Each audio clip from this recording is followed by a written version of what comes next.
We are going from this Vel'Koz, okay? We're going from this regular, plain old thin and normal squid cephalopod to a chunky boy, the beefy Koz. So if I told you last season that Vel'Koz will not be running Flash, you would have laughed. You would think I'm trolling. But the truth is, Vel'Koz's optimal summoner spells now are Ghost Teleport. He's playing like a top laner, but we're still playing him in mid lane, although you could play him in top lane with this, and you can play AP carry. Support can also work, but you need to opt in for cheaper items. Why this works in general, a lot of stuff got removed, and mages fall into the burst category. There's not much CDR spam. The line reach is not very accessible for mages. There's Onyas and Banshees are more of a snowball item than a defensive item now because they're very expensive, so you cannot build offensive in those means. So the best thing you can do is build hybrid. When you consider that all you need is CDR and your passive damage is going to be fairly high due to base damage, and true damage scales infinitely. The longer the game is, true damage is better because people generally have more resistance as longer the game goes. So the value of your damage is higher. So Vel'Koz is probably the best mage tank currently. And this is what you do. You're essentially valuing your levels, your base stats. You want to beef up your HP and CDR. And you also want to find some utility. Rod of Age is going to give you 1 free level. Seraph's going to give you a shield. One of my favorite items is Jaksho. It's very funny, but it works really well when paired up with something else that's defensive. One of the most broken things you can do is when enemies have 4 ADs, or even 5, you get plated steel caps into Frozen Heart, and you're immune. Second Wind gives us tankier laning phase, and it's also going to sustain you throughout the game. You can opt in for bone plating if enemies are super burst oriented, like let's say you're dealing versus LeBlanc and maybe something else, LeBlanc, Kha'Zix, whatever. Bone plating may have higher value than Second Wind, but generally Second Wind Overgrowth is the pair up. You want to get that base health that also synergizes with this and synergizes with a lot of other things. We don't need AP, we don't really care. You're going to get ability haste, adaptive force, and MR. That's going to change during the next patch. Probably going to go for his scaling health, so remember that. We're probably going to get haste, scaling health, and you want to be scaling essentially. Okay, we don't want to spend any money. We want to save our money to rush Rod of Ages as soon as possible.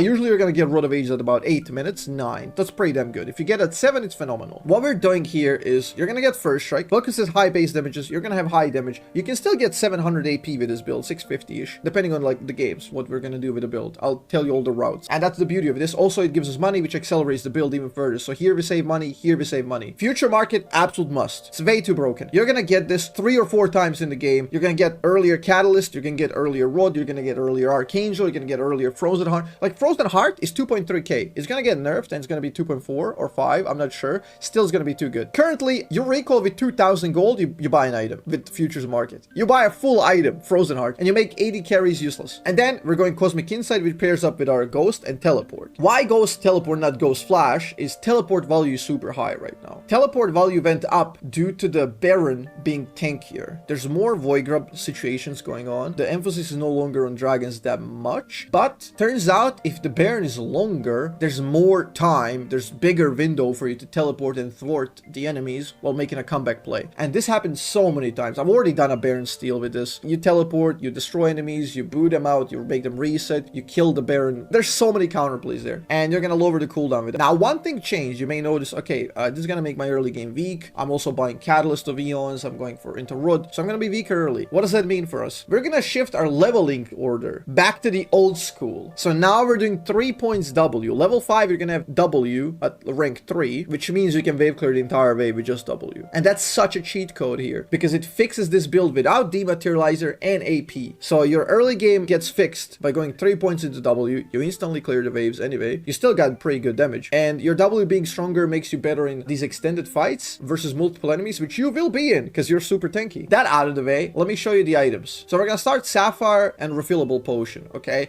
On your first recall, generally you want to get Tier and Ruby Crystal, something like that. If you get more money, better. But generally you want to pick up Tier, Ruby Crystal. At this point, you're already safe in lane. You have infinite mana to spam, you have refillable, you have teleports, you can come back, reset the waves. Enemies, if you're not running teleport, you can land a freeze on them and you get free laning phase. At around 8 minutes, we got this bad boy, okay? After then, the default scenario is, because you bought Tier so early, you can rush Archangel. Those are your 2 most offensive items in the build, funnily enough. So you're super tanky, you're gonna have nearly 3k HP here. You have a Seraph Shield, which is gonna save you quite a lot. You have pretty good runes that synergize with your build, making you tankier, but you do tons of damage. At this point, we didn't really sacrifice. We lose like 5% damage than regular Vel'Koz would. Now, later on, we opt in for defensive stuff. Because it's 4 ADs, we're gonna go play the Steel Caps. Very easily, you can go Merc Treads, depending on the game. If there's no clear goal you want to block, you go Lucidity. It's just for utility, right? Then, we rush Frozen Heart. Frozen Heart makes us immune. Like, once we get play the Steel Caps and Frozen Heart, that is the cheapest way to remove every AD in the game.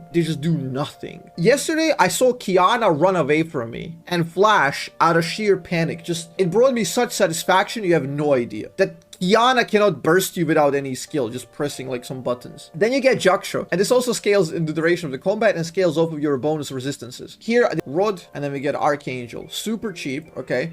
Then Frozen Heart, super cheap again. Frozen Heart, this is usually versus AD. Then Jaksho is gonna fix you up a little bit against AP, and you're gonna do crazy tankiness there. Canic Rookern is versus APs, obviously. You can finish the build with Deathcap very often and pair up the damage.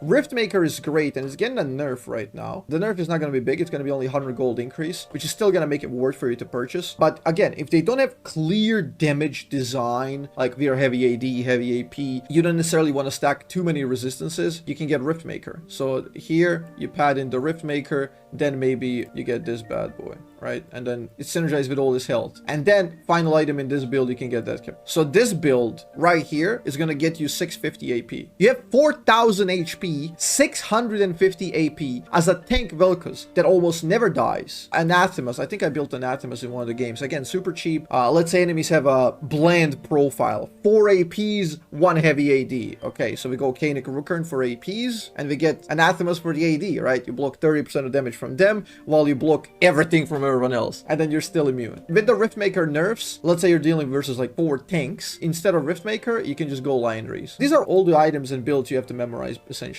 This is it. There's nothing else you need to give you success.